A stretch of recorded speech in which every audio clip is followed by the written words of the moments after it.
खाला ने कहा, बेटा आज रात तुम्हें मेरे साथ सोना चाहिए। घर पर कोई नहीं है और मुझे बहुत डर लग रहा है। मैंने हैरान होकर पूछा, आंटी क्या हुआ? उसने कहा, तुम्हारे चचा शहर से बाहर है। हमारे दोनों बड़े बेटे कॉलेज में हैं और हमारी छोटी बेटी अपनी दादी के पास है। घर में मेरा 3 साला बेटा और मैं अकेले हैं। इन दिनों कुछ शराबी बाहर गली में नाचते नजर आते हैं। इस वजह से मैं बहुत बेचैन हो रही हूँ। मेरी माँ ने ये सुना तो फौरन कहा कि सलीम, फौरन खाला के साथ जाओ और उसे कुछ हिम्मत दो। रात उसके पास रहो। मैंने इत्तेफाक किया।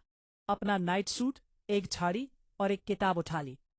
खाला मेरा हाथ पकड़कर मुझे अपने घर ले जाने लगी। रास्ते में वो बताती रही कि मैं कैसे बड़ा हुआ हूँ। सलीम, अब तुम मेरे साथ रहोगे तो मुझे सुकून मिलेगा। इसके घर पहुंचकर उसने दरवाजा बंद कर दिया और मुझे बड़े बेडरूम में ले गई, जहां उसका 3 साला बेटा पहले ही सो रहा था। आंटी ने मुझे बेड पर बिठाया और कहा कि आज तुम मेरे बहुत करीब सोओगे। हम दोनों किचन में गए और रात का खाना तैयार किया। खाने के बाद मैंने अपनी किताब खोली और पढ़ना शुरू कर दिया, जबकि आंटी घर के बाकी काम करने लगी। थोड़ी देर बाद वो वापस आई और मुझसे पूछा कि क्या मेरा काम हो गया है।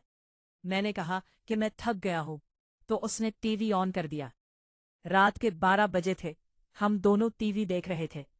आंटी ने अपने बेटे को खिलाया और सोने दिया।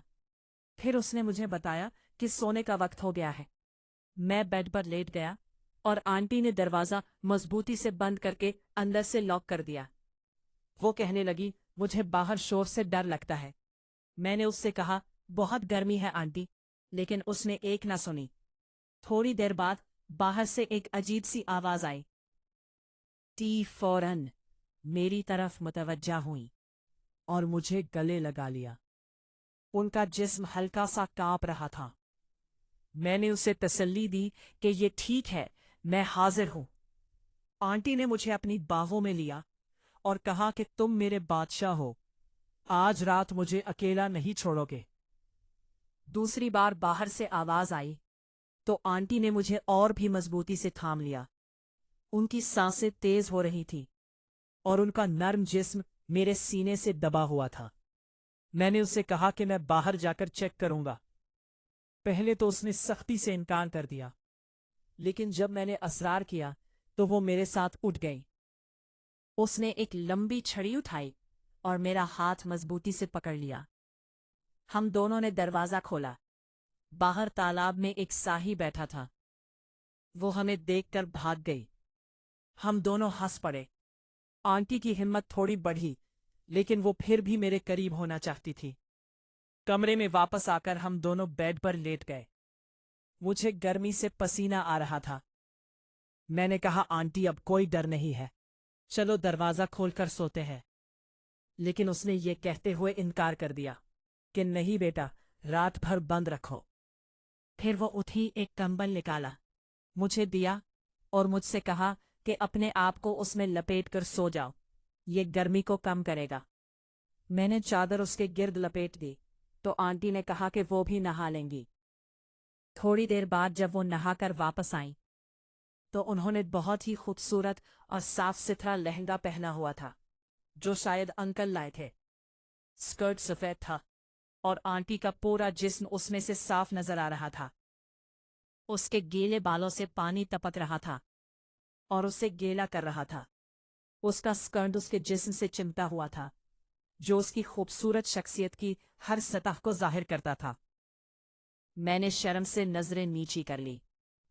डॉग पर आकर लेट गई, बेटे को एक तरफ धकेल कर दूसरी तरफ लेटने को कहा और वो खुद बीच में लेट गईं।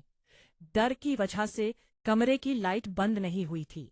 आंटी की आंखें अब बंद थीं, लेकिन उनका एक हाथ मेरे बाजू पर था। अचानक बाहर से आवाज आई। आंटी ने फौरन एक वक्फा लिया और मुझसे मनहा मोड़ लिया।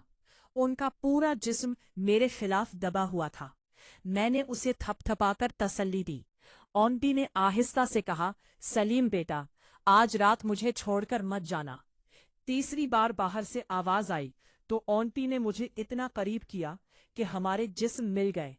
चादर के नीचे उसके होंठों और मेरे चेहरे के दरमियान कोई फासला नहीं था।